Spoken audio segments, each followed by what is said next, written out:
Boyle's law. हम इस video में बॉयल्स लॉ के स्टेटमेंट पे चर्चा करेंगे। फिर बॉयल्स लॉ जो स्टेट करता है उसे इंट्यूटिवली समझने का कोशिश करेंगे, उसका इंट्यूशन ग्रो करेंगे और फिर हम उसे मैथमेटिकली डिराइव करेंगे।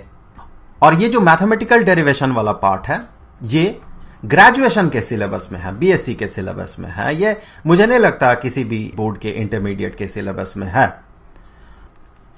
पर जानना जो है ये किसी भी सिलेबस पे डिपेंड नहीं करता है, ये इंसान के एटीट्यूड पे डिपेंड करता है। तो अगर आप इंटरमीडिएट के स्टूडेंट हैं तो ये आपके एटीट्यूड पे डिपेंड करेगा कि आप इस पार्ट को देखेंगे या नहीं देखेंगे, ये आप पे निर्भर करेगा। तो चलिए शुरू करते हैं। सबसे पहले स्टेटमेंट, बॉयल्स लॉ का स्टेटमेंट। बॉयल्स लॉ ये कहता है कि एक कांस्टेंट टेम्परेचर और एक फिक्स्ड मास के गैस के लिए, देखिए ये जो स्टेटमेंट है या फिर कहें क्लॉज है, ये क्लॉज बहुत इंपॉर्टेंट है कि टेम्परेचर को कांस्टेंट रहना पड़ेगा उस सैंपल में, और जिस सैंपल की बात कर रहे हैं उसका मास हम चेंज नहीं कर सकते हैं। जिस गैस सैंपल की हम बात कर रहे हैं उसमें हम मास नहीं बढ़ा सकते हैं, अर्थात मॉलिक्यूल इंसर्ट नहीं कर सकते वहां पर, या घटा भी नहीं सकते मास को। ये क्लॉज बहुत इंपॉर्टेंट है। क्यों इंपॉर्टेंट है आगे जब हम इसके इंट्यूशन पे और जब मैथमेटिकल डेरिवेशन पे बात करेंगे तब आपको समझ में आ जाएगा। हां, तो ये क्या स्टेट करता है कि ऐसा अगर हो, टेम्परेचर अगर कांस्टेंट हो, मास अगर फिक्स्ड हो, तो उस सैंपल का, गैस सैंपल का जो प्रेशर है और उसका जो वॉल्यूम है, वो जितना वॉल्यूम ऑक्यूपाई करके रखा है, ये दोनों एक दूसरे के साथ इनवर्सली प्रोपोर्शनल होता है। तो आप इसे दूसरे तरीके से भी कह सकते हैं। अगर इसी को आप प्रोपगेट करते हैं, आगे बढ़ते हैं इससे, तो आप ये पाएंगे कि एब्सोल्यूट प्रेशर जो है, जो प्रेशर है उस गैस का और उसका जो वॉल्यूम है, इन दोनों का प्रोडक्ट जो है वो कांस्टेंट है। तो पहला सेंटेंस से हम ये कह सकते हैं कि pressure is inversely proportional to volume. कब? जब टेम्परेचर और जो मास है, ये मास इस सैंपल का, ये कांस्टेंट या फिक्स्ड हो, कांस्टेंट हो या फिक्स्ड हो। सो इस स्टेटमेंट से आगे बढ़ते हुए हम ये कह सकते हैं कि अगर हम इस प्रोपोर्शनलिटी साइन को हटाते हैं तो हमें एक कांस्टेंट ऑफ प्रोपोर्शनलिटी लाना होगा। तो ये कांस्टेंट ऑफ प्रोपोर्शनलिटी, मुझे नहीं पता इसका वैल्यू क्या होगा अभी फिलहाल, ये संभव नहीं है। जब तक टेम्परेचर और मास नहीं पता होगा तो ये जो कांस्टेंट यहां अपीयर करेगा ये कोई नहीं बता सकता। ये अलग अलग सिचुएशन में, अलग अलग कंडीशन में टेम्परेचर के अलग वैल्यू, मास के अलग अलग वैल्यू के लिए ये कांस्टेंट भी वैरी करता है। लेकिन टेम्परेचर और मास अगर फिक्स्ड रहे तो फिर ये कांस्टेंट वैल्यू होगा। So pressure is equal to some constant of proportionality, कोई नहीं बता सकता अभी इसका वैल्यू कितना होगा, डिवाइडेड बाय वॉल्यूम, उस गैस का वॉल्यूम। तो इससे आगे हम कह सकते हैं इस वॉल्यूम को अगर हम ट्रांसपोज करके लेफ्ट हैंड साइड में ले जाते हैं, या फिर इक्वेशन के दोनों साइड को अगर v से मल्टीप्लाई करते हैं, वॉल्यूम से मल्टीप्लाई करते हैं, तो हम ये पाएंगे pressure into volume is equal to this constant, जिसका की वैल्यू हम में से किसी को नहीं पता है जब तक टेम्परेचर और मास न पता हो। यहां मुझे टेक्निकली मास नहीं कहना चाहिए, ये नंबर ऑफ मोल्स होना चाहिए। जो भी हो, मैं ज्यादा टेक्निकल बातें नहीं करूंगा फिलहाल। तो मैं यही कहूंगा कि टेम्परेचर और मास अगर फिक्स्ड हो, कांस्टेंट हो, तो यहां प्रेशर और वॉल्यूम जो है ये या तो एक दूसरे के साथ प्रोपोर्शनल होता है, ये कहिए आप, या फिर प्रेशर और वॉल्यूम का जो प्रोडक्ट है ये एक कांस्टेंट है। अब चलिए देख लेते हैं ऐसा क्यों होता है। फंडामेंटल लेवल पे, माइक्रोस्कोपिक लेवल पे ऐसा क्या क्या होता है जिसके कारण प्रेशर और वॉल्यूम इनवर्सली प्रोपोर्शनल होते हैं। तो इसके पीछे का जो रीजन है या फिर इसके बारे में जो इंट्यूशन है उसे हम अब ग्रो करेंगे। तो मैं यहां आपको बता दूं, इससे पहले एक वीडियो में हमने काफी इंटेंस चर्चा किया है आइडियल गैस इक्वेशन में। उसी वीडियो में हमने यह भी देखा था कि प्रेशर और वॉल्यूम इनवर्सली प्रोपोर्शनल होता है, टेम्परेचर और मास अगर कांस्टेंट हो। वहां पर हमने कहा था मास के जगह नंबर ऑफ मॉलिक्यूल्स अगर कांस्टेंट हो, that is same as number of moles अगर कांस्टेंट हो, फिक्स्ड हो।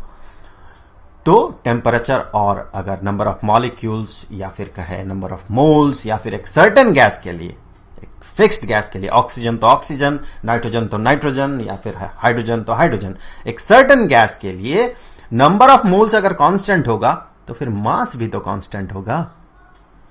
अगर नंबर ऑफ मॉलिक्यूल्स कांस्टेंट होगा तो मास भी तो कांस्टेंट होगा।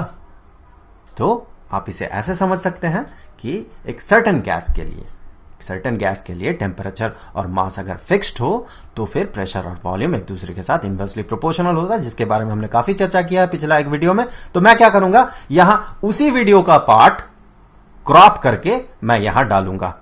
वैसे अगर आप उस वीडियो को देख लिए हैं तो फिर उस पार्ट को स्किप कर जाइए, सीधे चले जाइए इस वीडियो के 13 मिनट और 40 सेकंड में। तो इसके लिए मान ले कि ये एक कंटेनर है कुछ ऐसा, और यहां पर एक पिस्टन लगा हुआ है, एक पिस्टन है ये, और यहां अंदर कुछ मॉलिक्यूल्स हैं, बहुत सारे मॉलिक्यूल्स हैं जो कि मूव कर रहे हैं रैंडम डायरेक्शन में और रैंडम स्पीड से, और ये वॉल से टकरा रहे हैं और वॉल पे प्रेशर अप्लाई कर रहे हैं। हमने क्या किया, हमने इस पिस्टन को खींच लिया। पिस्टन को खींच लिया तो हुआ ये कि जो वॉल्यूम है वो वॉल्यूम बढ़ गया। इस पिस्टन को हमने खींच के यहां तक लाया। तो अब देखिए अंदर जितने मॉलिक्यूल्स थे अब भी उतने ही मॉलिक्यूल्स हैं, नंबर ऑफ मॉलिक्यूल्स में कोई चेंज नहीं है। और हमने पिस्टन को धीरे धीरे खींचा तो इससे क्या हुआ कि टेम्परेचर भी चेंज नहीं हुआ, टेम्परेचर भी जितना था उतना ही रह गया। तो इससे हुआ ये कि जो नंबर ऑफ मॉलिक्यूल्स थे इस रीजन में वो नंबर ऑफ मॉलिक्यूल्स उतना ही है इस रीजन में। सो नंबर ऑफ मॉलिक्यूल्स ये रह गया कांस्टेंट, चेंज नहीं हुआ, और साथ ही साथ टेम्परेचर जो है ये भी है कांस्टेंट, ये भी चेंज नहीं किया। अब आप खुद सोचें, पहले केस में जबकि वॉल्यूम कम था और दूसरे केस में जो वॉल्यूम अधिक है, ज्यादा है, तो इस केस में ये सारे मॉलिक्यूल्स रैंडम डायरेक्शन में ये मूव कर रहे हैं कुछ ऐसे, और यहां भी वही मॉलिक्यूल्स रैंडम डायरेक्शन में मूव कर रहे हैं कुछ ऐसे। अगर आप दोनों सिचुएशन को कंसीडर करें तो आप खुद बताएं कि किस में नंबर ऑफ कलिजन्स ज्यादा होगा। ये देखिए यहां रीजन बहुत कम है और यहां रीजन बहुत ज्यादा है, तो एक सर्टेन पीरियड ऑफ टाइम में जो नंबर ऑफ कलिजन होगा, ये जो मॉलिक्यूल्स जाके वॉल्स में टकराएंगे वो नंबर ऑफ कलिजन, यहां पर नंबर ऑफ कलिजन ज्यादा होगा और इस केस में नंबर ऑफ कलिजन कम होगा। तो जब नंबर ऑफ कलिजन कम होगा एक सर्टेन पीरियड ऑफ टाइम में, मान ले एक सर्टेन पीरियड ऑफ टाइम में यहां पर कोई एक मॉलिक्यूल वॉल से 10 बार टकराता है, फॉर एग्जाम्पल 10 बार टकराता है, तो इस केस में वही मॉलिक्यूल वॉल से, यहां जो भी वॉल्स है उन वॉल से मान ले कि 4 बार टकरा रहे हो। तो सारे मॉलिक्यूल्स को जब हम कंसीडर करेंगे, चूंकि ये ज्यादा बार टकरा रहा है एक छोटे से पीरियड ऑफ टाइम में, ये कम बार टकरा रहा है एक छोटे से पीरियड ऑफ टाइम में, तो ये जो है इस केस में मॉलिक्यूल्स कम फोर्स अप्लाई करेंगे। सो जो फोर्स अप्लाई होगा वॉल्स पे वो फोर्स इस केस में कम होगा एक सर्टेन पीरियड ऑफ टाइम में, और इस केस में ये फोर्स ज्यादा होगा। साथ ही साथ ये देखें कि यहां पर ये जो वॉल था, यहां ये जो वॉल था, इस वॉल का सरफेस एरिया को हमने बढ़ा दिया, वॉल का एरिया बढ़ गया। तो अब अगर आप एरिया को कंपेयर करें तो एरिया यहां पर कम है और इस केस में एरिया बढ़ गया। तो दो फैक्टर काम कर रहा है जो कि प्रेशर को घटा रहा है सेकंड केस में। पहले केस में अगर फोर्स को हम F1 कहें, दूसरे केस में फोर्स को F2 और पहले केस में एरिया को A1 और यहां पर एरिया को A2, तो हम यहां से ये समझ पाएंगे कि चूंकि pressure is equal to force divided by area, तो हम कह सकते हैं प्रेशर 1 इस केस में, पहले वाले केस में, इस केस में जो प्रेशर है वो है F1 डिवाइडेड बाय A1, और दूसरे केस में जो प्रेशर है ये है F2 डिवाइडेड बाय A2। तो यहां अगर आप कंपेयर करें F1 और F2 को, जैसे कि हमने देखा F1 ज्यादा है और F2 कम है, तो यहीं से अगर मान ले ये ए सरफेस एरिया दोनों ही केस में बराबर अगर रहता भी, तो भी इस केस में जो प्रेशर होता ये ज्यादा होता। अब अगर आप एरिया को इंक्लूड करें सरफेस एरिया को, तो आप ये पाएंगे कि फर्स्ट केस में सरफेस एरिया कम है, सेकंड केस में सरफेस एरिया ज्यादा है। तो डिनोमिनेटर, जैसा कि हमें पता है, बढ़ने से, यहां पर डिनोमिनेटर ज्यादा है, डिनोमिनेटर बढ़ने से जो होल फ्रैक्शन है ये घट जाता है। तो इस फैक्टर के कारण भी प्रेशर जो है ये घट रहा है। तो दो फैक्टर्स काम कर रहे हैं प्रेशर को घटाने में। एक तो फोर्स जो है वो घट रहा है, दूसरा जो एरिया है वो बढ़ रहा है। तो इस सेकंड केस में जो प्रेशर है वो घट रहा है। तो वॉल्यूम जो बढ़ रहा है इसके कारण प्रेशर जो है ये घट रहा है, और उसी तरह से वॉल्यूम अगर घट रहा है तो प्रेशर बढ़ रहा है। तो बहुत सारे कंडीशन में ये ऐसा सिचुएशन हो सकता है, जैसे कि मान ले अगर pressure is inversely proportional to volume squared, या फिर pressure squared is proportional to inversely proportional to volume. So इस तरह के बहुत सारे केसेस में ये पॉसिबल है। हम ये भी कह सकते हैं pressure is proportional to 1 by volume cubed. ऐसा भी होता तो भी वॉल्यूम बढ़ने से प्रेशर घटता और वॉल्यूम घटने से प्रेशर बढ़ता। एक रिलेशन ये भी पॉसिबल है कि pressure is inversely proportional to volume. मैं इसे इंट्यूटिवली तो नहीं बता सकता हूं कि ये जो फॉर्म है ये सही है और ये सारे फॉर्म्स जो हैं ये गलत है। ये हम मैथमेटिकली प्रूव कर सकते हैं। इस वीडियो में तो हम इसे मैथमेटिकली प्रूव नहीं करेंगे। फिलहाल हम इसके इंट्यूशन ग्रो कर रहे हैं। हम सिर्फ इसके पीछे का मतलब समझ रहे हैं कि भाई प्रेशर बढ़ने से वॉल्यूम क्यों घटता है, या फिर वॉल्यूम बढ़ने से प्रेशर क्यों घटता है। इस तरह का जो स्टेटमेंट है वो सही क्यों है। तो इसी को कुछ हम ऐसे भी लिख सकते हैं कि pressure is equal to some constant. हमें नहीं पता है ये कांस्टेंट कैसा कांस्टेंट होगा, कितना होगा इसका value, some constant divided by volume. So इससे आगे हम कह सकते हैं कि pressure into volume is a constant. ऐसा कब होगा? जब हम नंबर ऑफ मॉलिक्यूल्स को कांस्टेंट रखें और टेम्परेचर को भी कांस्टेंट रखें। अगर इनमें से कोई वैरी कर जाए, इनमें से नंबर ऑफ मॉलिक्यूल्स या टेम्परेचर अगर वैरी कर जाए, तो फिर ये रिलेशन स्टैंड नहीं करेगा। आपको मैं सिंपल एग्जांपल दे रहा हूं। हमने कहा pressure is inversely proportional to volume. इसका मतलब प्रेशर बढ़ेगा तो वॉल्यूम घटेगा।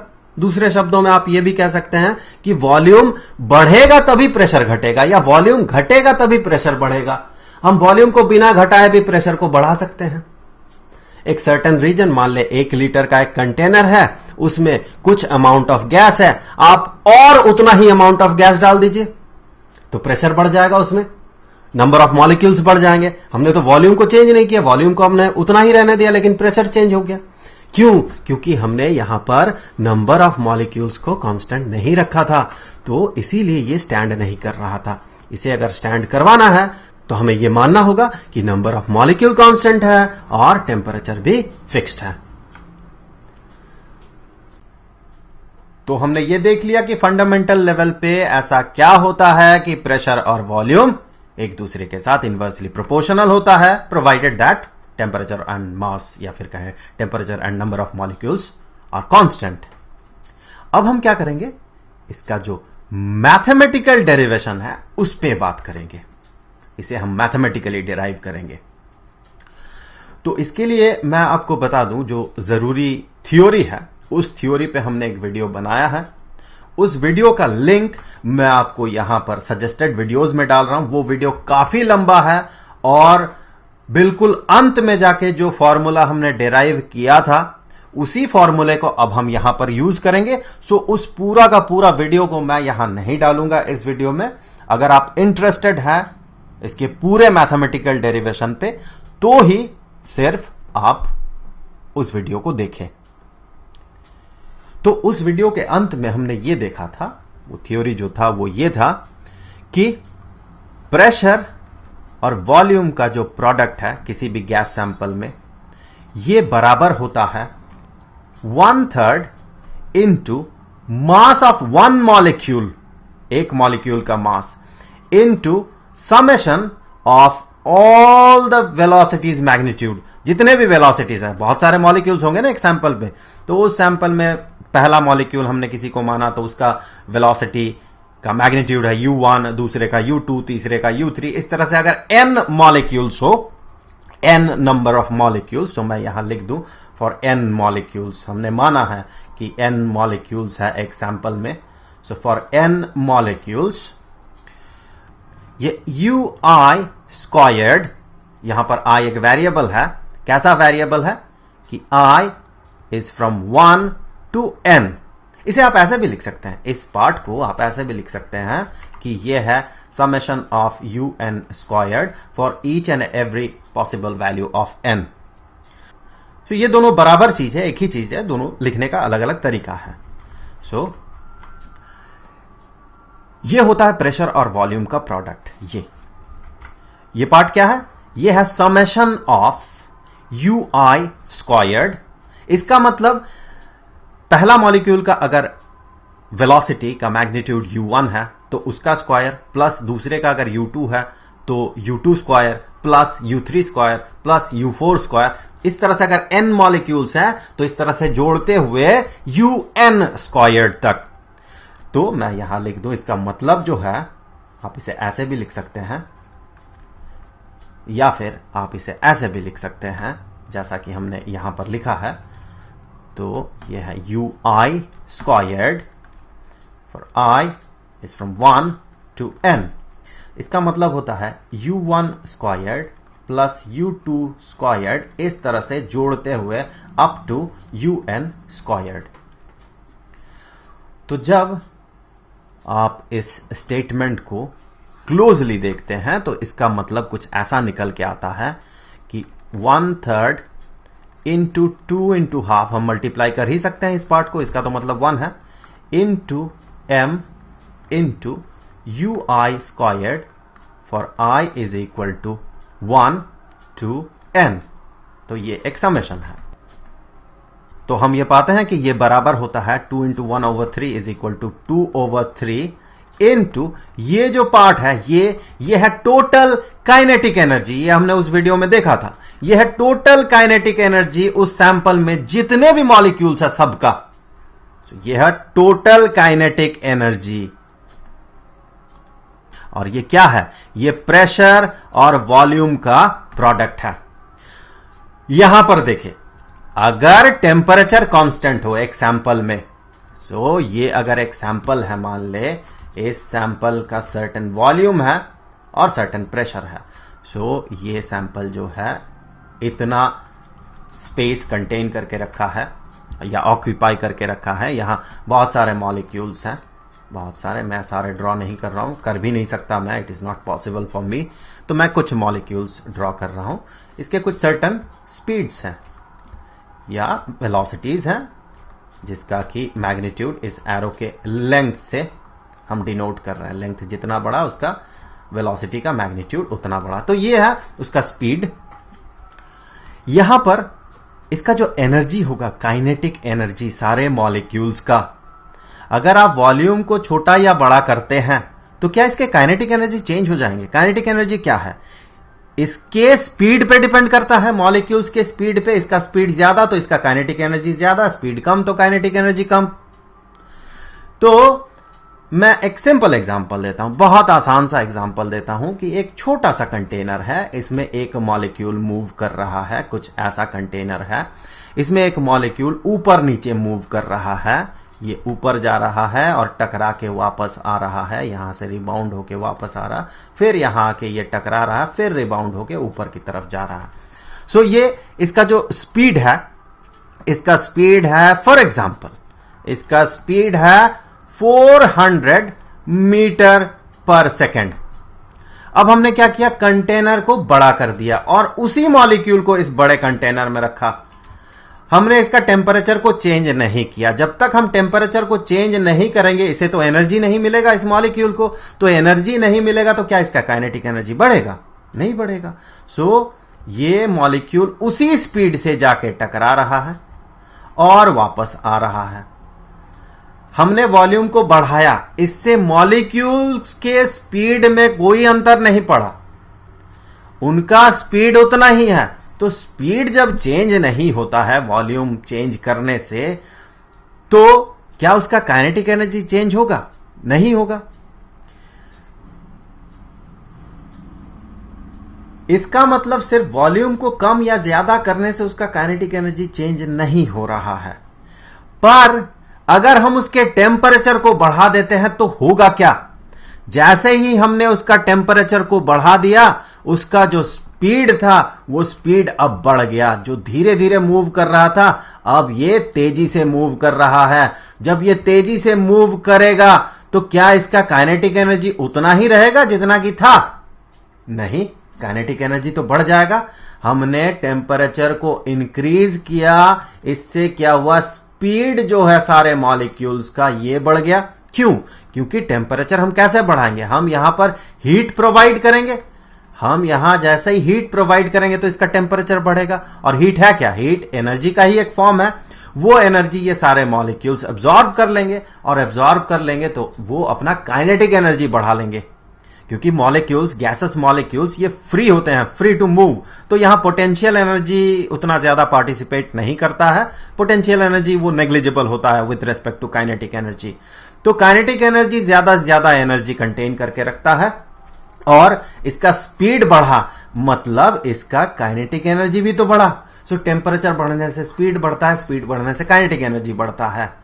तो ये E तभी कांस्टेंट होगा जब टेम्परेचर कांस्टेंट होगा।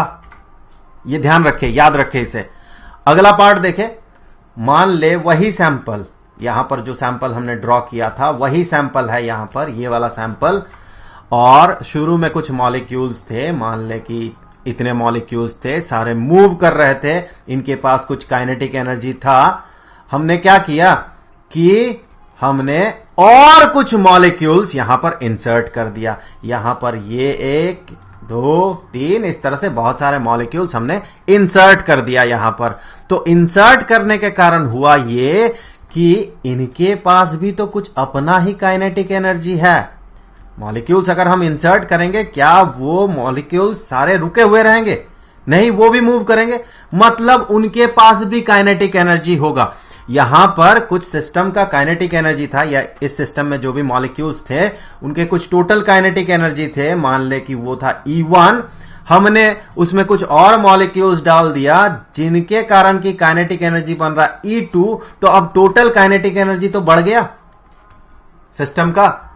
तो इस E को अगर कांस्टेंट रखना है, सो E को अगर कांस्टेंट रखना है तो हमें क्या करना होगा? टेम्परेचर एंड इसका जो नंबर ऑफ मॉलिक्यूल्स है, या इस सैंपल में जो मास है, तो इसे हम नंबर ऑफ मॉलिक्यूल्स भी कह सकते हैं या नंबर ऑफ मोल्स भी कह सकते हैं। तो नंबर ऑफ मोल्स या फिर मास, इसे हम रखेंगे कांस्टेंट या फिक्स्ड।